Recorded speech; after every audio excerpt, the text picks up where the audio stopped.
계신 분들과 함께 인사하도록 하겠습니다. 하나님이 우리를 인도하셨습니다. 하나님이 우리를 인도하셨습니다. 아멘. 네.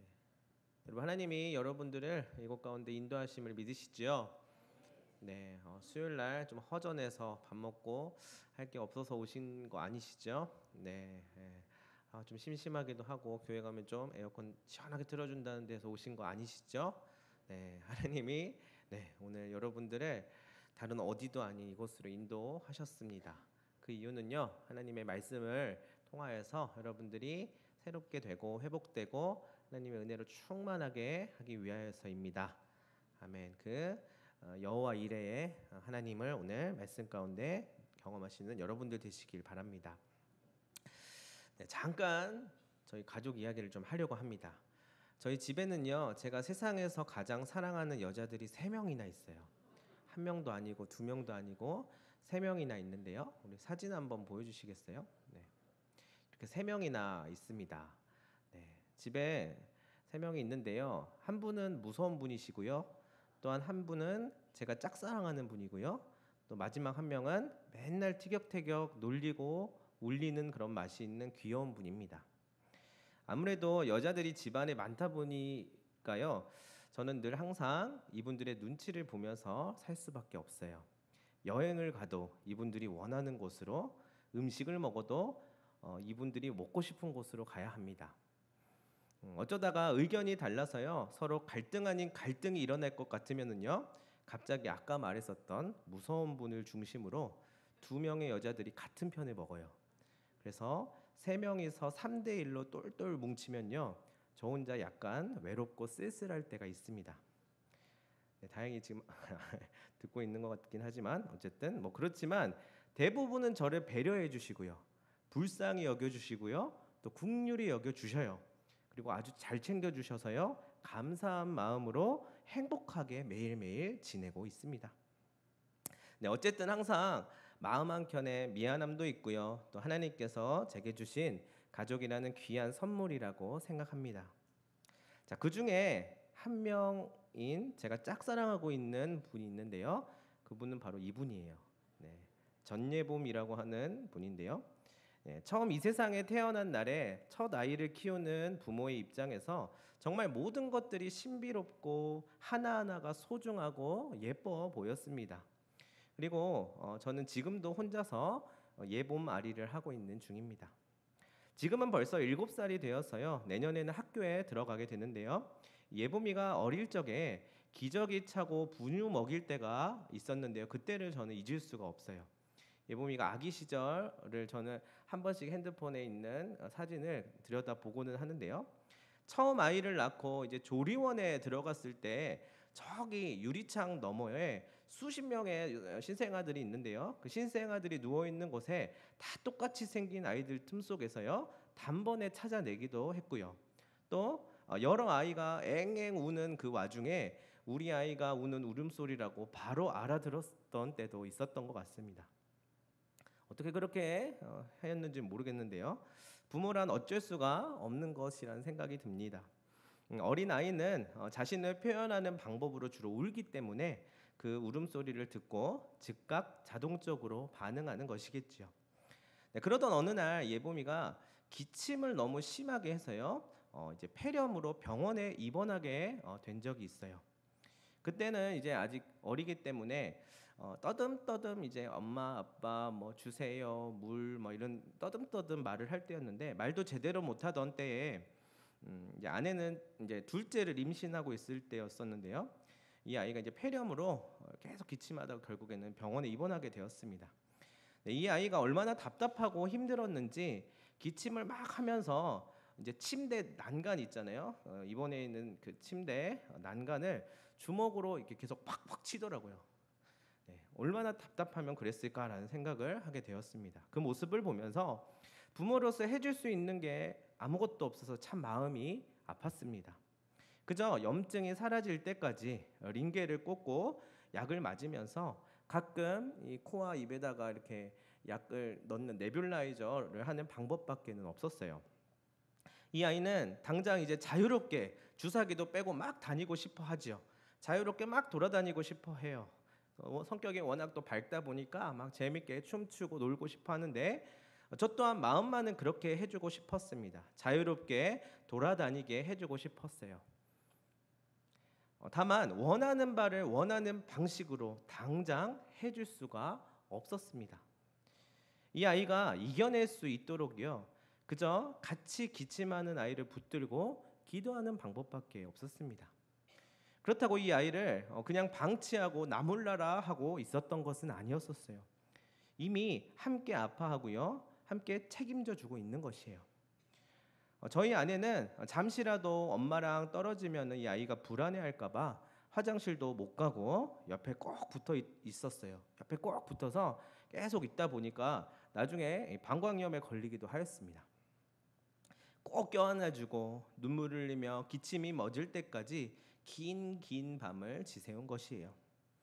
그런데요, 그때 제가 한 가지 깨달은 것이 있습니다. 하물며 하나님 아버지는 더 하시겠지? 우리가 이 작은 아이를 두고 함께 아파하고 공감하고 온 시간과 마음을 쏟아서 사랑해주고 있는 것보다 훨씬 더 큰 사랑으로 함께하고 계시겠지?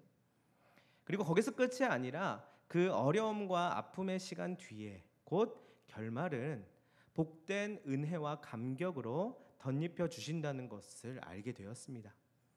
이게 하나님의 원리, 방법이라는 것을 깨닫게 되었습니다.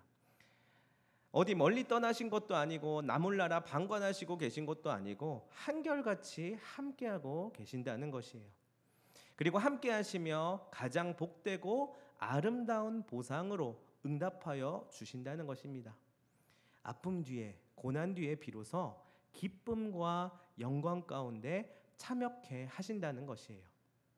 여러분 믿으십니까? 아멘. 예보미는요, 부모를 신뢰하였습니다. 비록 힘들어서요, 침대 난간을 주먹으로 팍팍팍팍 치면서 답답해하는 모습을 보였지만요, 내 부모가 어디 가지 않고 여기에서 자기를 돌보고 있음을 신뢰하고 있었습니다. 그러나 당장의 이 아픔을 그치게 하고 툭툭 털고 일어나서 자유롭게 다니게 하지 못하는 어쩌면 부모의 무능함을 직면해야만 했을 것입니다. 부모가 왜 이래? 내가 이렇게 아픈데 왜 그냥 옆에서 지켜만 보고 있는 거야? 라고 생각했을 수도 있어요.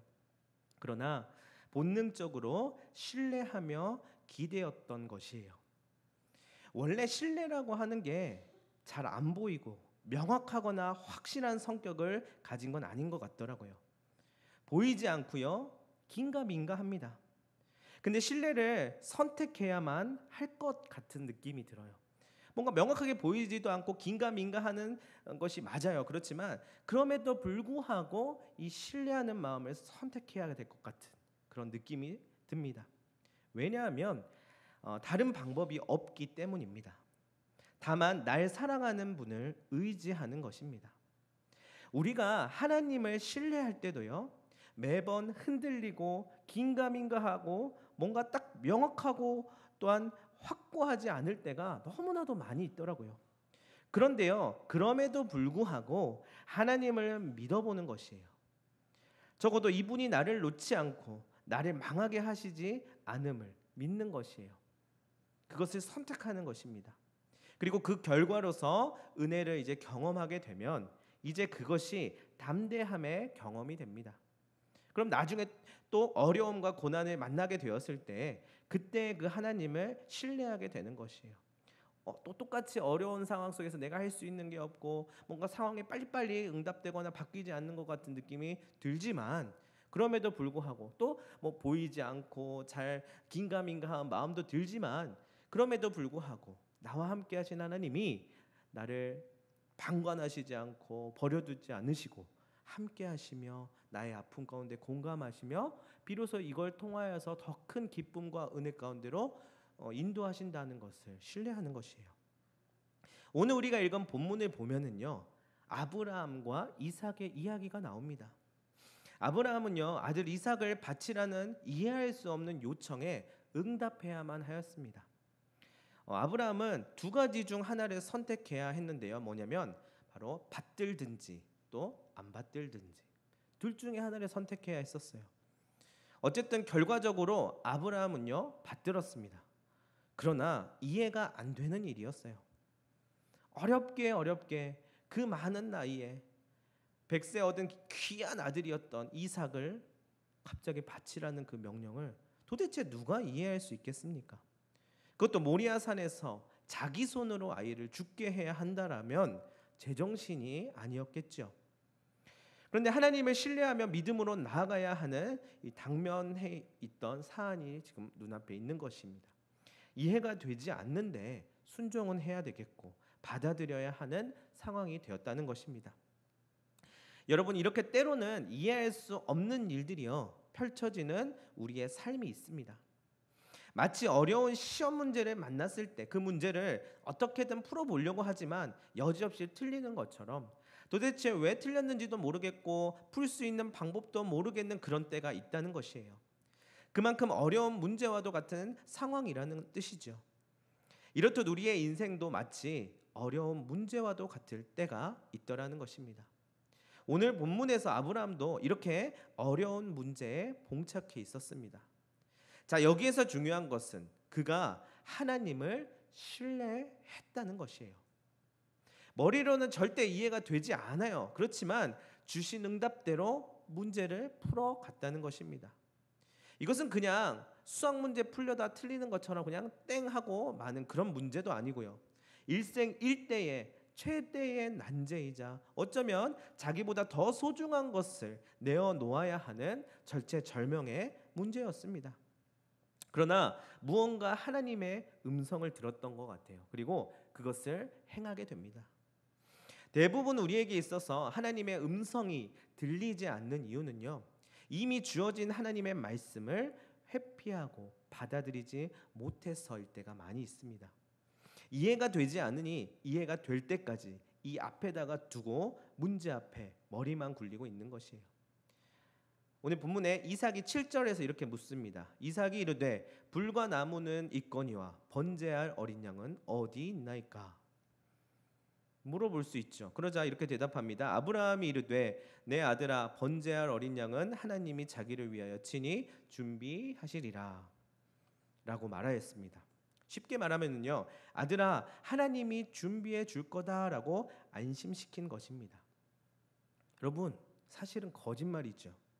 하나님이 바치라고 하신 이삭이 제물이었으니까요. 아브라함의 심정을 감히 우리가 헤아릴 수 있을까요? 지금 머리로는 이해가 되지 않습니다. 내가 가장 사랑하는 나의 아들을 하나님의 말씀에 따라 순종을 해야 되겠는데 지금 내 앞에 있는 이 상황을, 이해가 안 되는 이 상황을 지금 헤쳐나가는 이 아브라함의 심정을 여러분 이해할 수 있으시겠습니까? 헤아릴 수 있으시겠습니까? 그러나 아브라함은요, 하늘 아버지를 믿었습니다. 내게 주신 하나님의 말씀, 그 음성, 그 메시지를 온전하게 받아들인 것입니다. 이는 내 자식을 또는 나를 완전히 뭉개버리고 멸망시키고 저 바닥에 내리꽂아서 절망 한가운데로 집어넣어버리지 않으신다는 것을 믿은 거예요. 여러분, 사실 그렇게 생각할 만한 지금 여건은 아닙니다. 그냥 절망해도 되고요, 원망해도 되고 또한 하나님의 말씀을 저버려도 되는 상황입니다. 그게 오히려 이해 가능한 상황이라는 것이에요. 그렇지만 그 상황과 그 여건을 뛰어넘는 하나님을 믿었던 것이에요. 뭔가 이해가 잘 되지 않는 여건은 맞는데 그럼에도 불구하고 하나님을 신뢰하는 것을 택하였다는 것입니다. 선하신 하나님의 뜻 가운데 뭔가가 있을 거야 라고 믿었을 것입니다. 아직 경험되지 않았고 보이지는 않았는데 분명히 뭔가가 있을 거야. 그리고 이삭은요, 아버지 아브라함을 믿었던 것입니다. 아브라함은요, 하늘 아버지 하나님을 믿고 그 뜻에 순종했고, 이삭은 어떠했냐면요, 그 아버지를 믿었어요. 여러분, 그래서 이 믿음이 중요한 것입니다. 결국 우리를 구원하시는 하나님을 신뢰함입니다. 그러나 그 과정은 결코 쉽지 않습니다. 계속 어려움이 있어요. 이해할 수 없는 것들도 있어요. 근데 여기서 중요한 것은 바로 이때 하나님의 결말에 먼저 취하는 것입니다. 그게 바로 믿음인데, 나를 살리시고 의의 길로 인도하실 것이라는 신뢰를 끌어당기는 것이에요. 내가 지금 상황과 여건이 이해가 되지 않고 내 상식으로는 잘 어려운, 좀 이렇게 극복이 안 되는 상황일지라도 먼저 신뢰를 통하여서 그 믿음으로 하나님의 결말을 끌어당기는 것입니다. 어쩌면 미래에 받을 은혜를 미리 취하는 것입니다. 뭔가가 있겠지. 하나님이 절대 우리를 망하게 하거나 땅바닥에 내리꽂아서 절망시키게 하지 않으실 거야. 왜냐하면 우리 하나님은 선하시고 의로우신 분이시고 우리를 너무 사랑하시는 분이시니까. 그런데요, 만약에 그렇지 않았다면 어떠했을까요? 아브라함은 이삭을 지키기 위하여서 수단과 방법을 가리지 않았을 것입니다.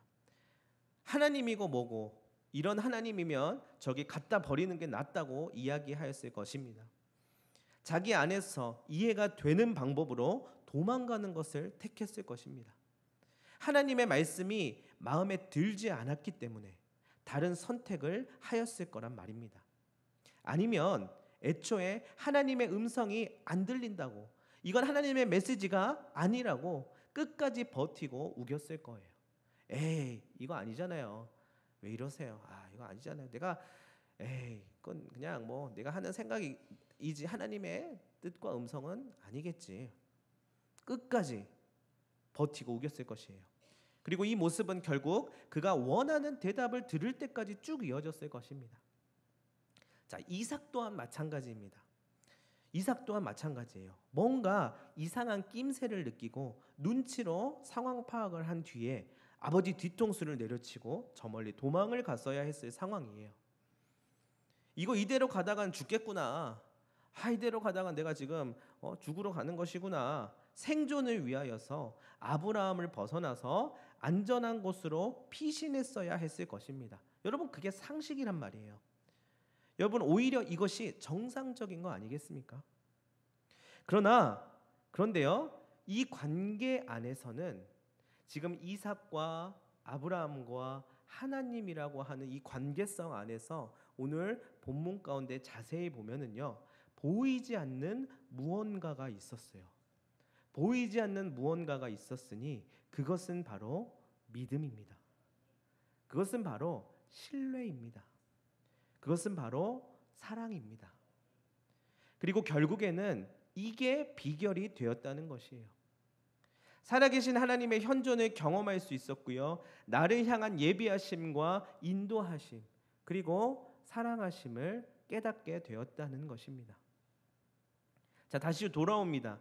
결국 하나님의 말씀에 순종하여 이삭을 제물로 바치려고 할 때에 갑자기 주의 천사가 와서 아브라함을 저지합니다. 그리고 하나님이 숯불에 뿔이 걸린 양을 준비해 주셨습니다. 결국 그 제물을 바치고 마침내 하나님께 영광을 올려드리게 됩니다. 아브라함과 아들 이삭은 그 신실하신 하나님을 실제로 목격한 것입니다. 오늘 우리가 읽었던 부분 16절에서 19절까지 그 뒷부분에 있는 말씀인데요, 우리 같이 한번 읽어보겠습니다. 여호와께서 이르시기를 내가 나를 가리켜 맹세하노니 내가 이같이 행하여 내 아들 내 독자도 아끼지 아니하였은즉 내가 내게 큰 복을 주고 내 씨가 크게 번성하여 하늘의 별과 같고 바닷가의 모래와 같게 하리니 내 씨가 그 대적의 성문을 차지하리라. 또 내 씨로 말미암아 천하 만민이 복을 받으리니 이는 내가 나의 말을 준행하였음이니라 하셨다 하니라. 이에 아브라함이 그의 종들에게로 돌아가서 함께 떠나 브엘세바에 이르러 거기 거주하였더라. 아멘. 결말이에요. 아브라함은 이 결말이 생기기 전, 듣기 전, 이것이 경험되기 전에 엄청 어려운 상황과 마음 가운데 놓여 있었을 텐데요, 이 결말을 미리 땡겨서 취했던 것입니다. 그 방법으로 믿음을 선택한 것이에요. 여러분, 참 아이러니하지만 이것이 하나님의 방법입니다. 그것은 다름 아닌 신뢰입니다. 그리고 오늘 이것이 우리에게 필요합니다. 이것은 아무리 설명을 해도 사실 이해가 잘 안 되는 것이에요. 내 생각이 맞아. 내 생각 내 촉은 한 번도 틀린 적이 없어. 그렇게 하면 안 돼. 미리 재단하고 판단하면은요 절대로 알 수가 없습니다.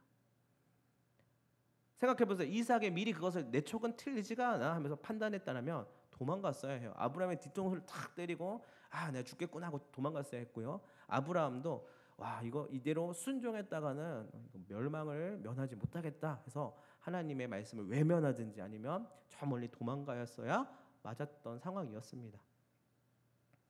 그런데 아브라함은 신뢰를 택합니다. 이삭은 신뢰를 택합니다. 내 생각, 내 상식과 내 촉은 한 번도 틀린 적이 없어 라고 말하지 않고 하나님의 뜻은 한 번도 틀린 적이 없어 라고 판단하고요. 그것을 실제로 경험하게 되었습니다. 여러분 사실 이해가 안 되는 일이지요. 그런데요. 무조건 이거는요. 직접 경험해 봐야 아는 것이에요. 여러분 나의 생존에 있어서 유리한 지점에 있을 때에 그곳에 하나님이 있는지 자세히 들여다봐야 합니다. 혹 그렇지 않다면 하나님 없이도 기세등등하게 살아가는 방법을 계속해서 택하며 살아갈 것입니다. 그러나 비록 내가 내 뜻과 의지가 죽었지만 하나님의 뜻과 말씀이 살아있는 것처럼 느껴진다면 거기에 참된 길이 있고 생명이 있고 진정으로 사는 삶이 있는 것입니다.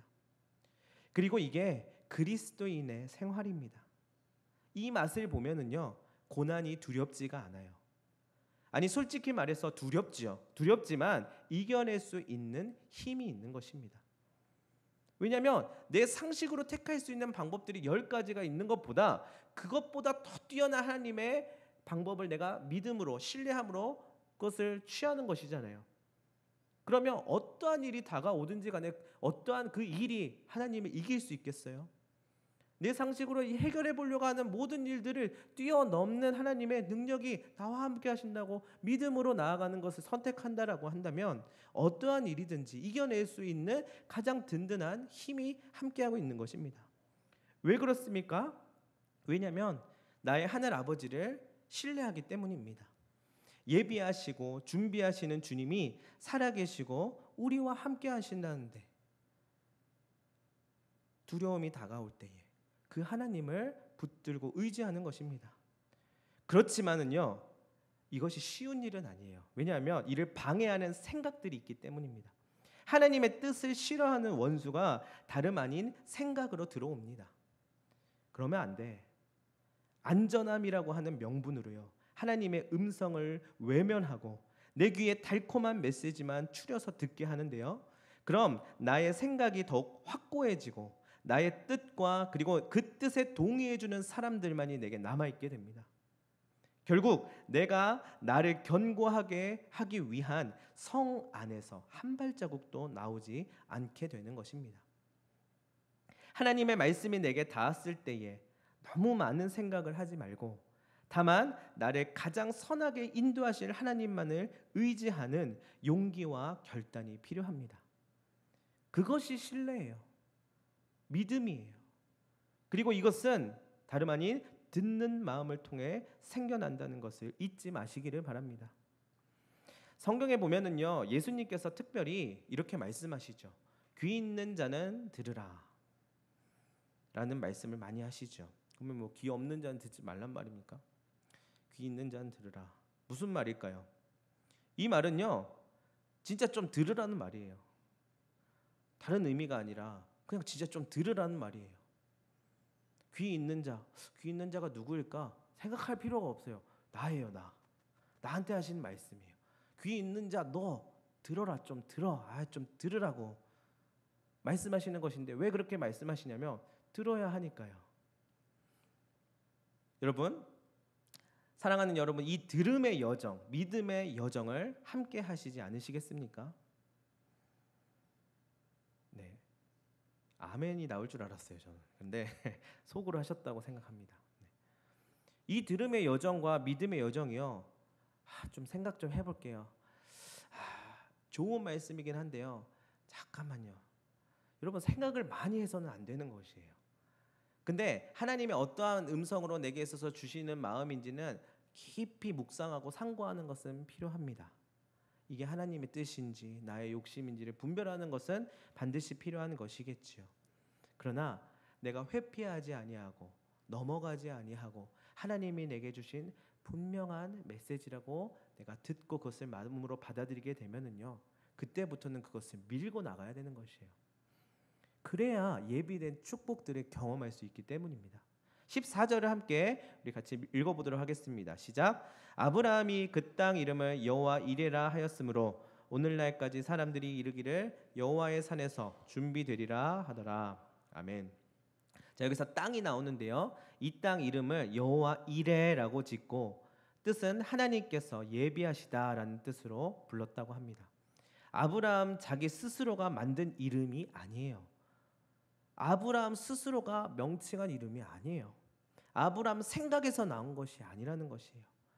하나님께서 인도하셔서 하나님께서 주신 땅, 너가 밟고 있는 그 땅 이름이 여호와 이레. 그 뜻은 하나님께서 너를 위해서 예비하시다라는 것이에요.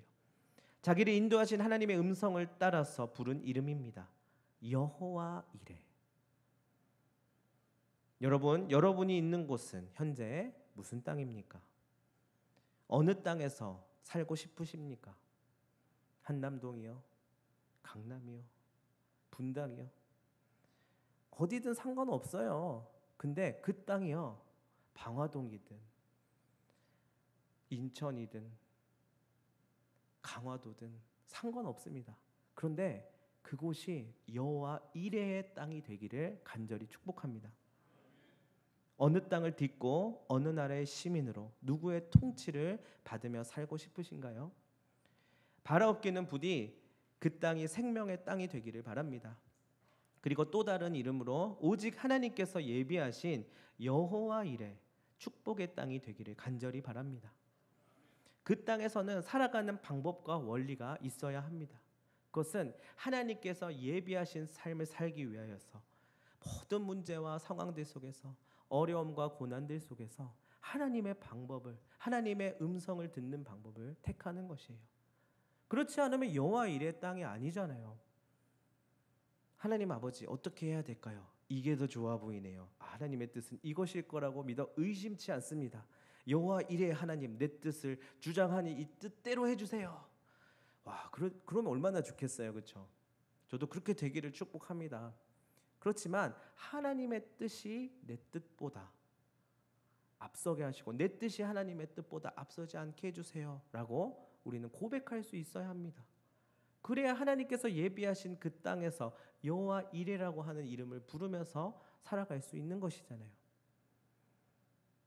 그곳에서 축복의 땅, 생명의 땅에서 우리는 하나님의 음성을 들으면서 살아갈 수 있는 것입니다. 여러분, 한 가지 예화를 나누며 말씀을 좀 마무리하고자 합니다.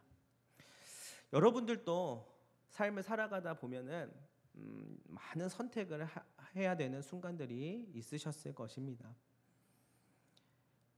그래서 많은 사람들이 어떤 것을 선택해야 할 때 신중하게 선택하고요. 또한 되도록이면 효율적인 방향을 선택하기 위해서 리스크가 없는, 위험성이 없는 것들을 선택하기 위해서 많은 부분으로 노력을 합니다. 그것이 우리가 살아가는 우리의 삶입니다. 그런데요, 어떠한 선택이든지 다 완벽할 수는 없는 것 같아요. 왜냐하면 우리가 생각하고 계획하는 대로 되지 않기 때문입니다. 그럴 때마다 조금씩 하나님 앞에 나아가서 묻곤 하죠. 하나님, 알려주세요. 도와주세요. 제 뜻을 의지하지 않을 테니 하나님께서 좀 보여주세요. 그런데요, 보이지 않는 앞날을 살아가야만 하는 막막함이 있을 때가 있습니다. 보이지 않는 앞날을 주시는 거예요. 그것은 보이는 앞날을 주시면은요, 어떻게 할 수 있을까요? 저는 개인적으로 지방 사람이에요. 저는 지방 사람인데 서울로 올라오게 되는 계기가 있었습니다. 그것은 뭐냐면, 저는 제 고향에 있는 신학교에서 공부를 하고 그다음에 이제 서울로 올라오게 되었어요. 신학대학원을, 우리 장로의 신학대학교 신학대학원을 올라오게 되면서 들어오게 되면서 올라오게 됐는데요. 그것을 준비하고 또한 계획하는 것이 온전히 제 뜻이 아니었습니다. 그리고 주변에서도요, 아무도 그것을 부추기는 사람이 없었습니다. 그러나 하나님께서 그 마음을 주셨고, 심지어 상황이 그러면 이제 앞이 보여야 되는 것이에요. 상황과 여건들이 풀리고 뭔가 이렇게 착착착착 진행되는 것들이 있어야 되는데 그런 것도 아무것도 없었습니다. 근데 이제 주변에서 함께 이제 하는 동료들, 동지들, 동역자들은 하나씩 하나씩 이제 준비해가고 계획해가고 풀려가는 모습들을 저는 보게 되었어요. 그런데 저는 앞이 보이지 않더라고요. 제가 그때 개척교회에서 사역을 하고 있었을 때, 첫 제 사역지로 개척교회에서 사역을 하고 있었을 때인데요. 원래 있었던 모교회에 계셨던 부목사님이 개척하신 곳인데, 이런 말씀드리는 게 좀 그렇지만 안 되는 교회였어요. 그래서 교회 학교를 좀 맡아줬으면 좋겠다 해서 제가 신학대학원 입시를 위해서 공부하는 중인데요. 순종하는 마음으로 하겠습니다 해서 갔어요. 갔는데 교회 학교 아이들이 20명 있다는 거예요. 그렇구나. 그래도 개척교회 치고는 열매들이 있네요 하고 갔더니 2명 앉아 있더라고요. 나머지 18명은 끝까지 보이지가 않았어요. 근데 어쨌든 갔어요. 가서 이제 개척교회 사역 얼마나 많은지 몰라요. 교회가 크고 작고를 떠나서요. 교회는 그냥 일이 많아요. 해야 될 일이 참 많이 있습니다.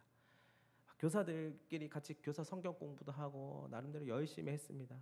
그리고 나서 제게 있어서 제가 해야 될 당면에 있었던 과제가 있었잖아요. 공부를 해야 되는 과제가 있었는데 입시를 해야 되는데 사역까지 하면서 제 고향에서 개척교회에서 무슨 사례비를 주겠어요, 여러분. 돈도 없었죠.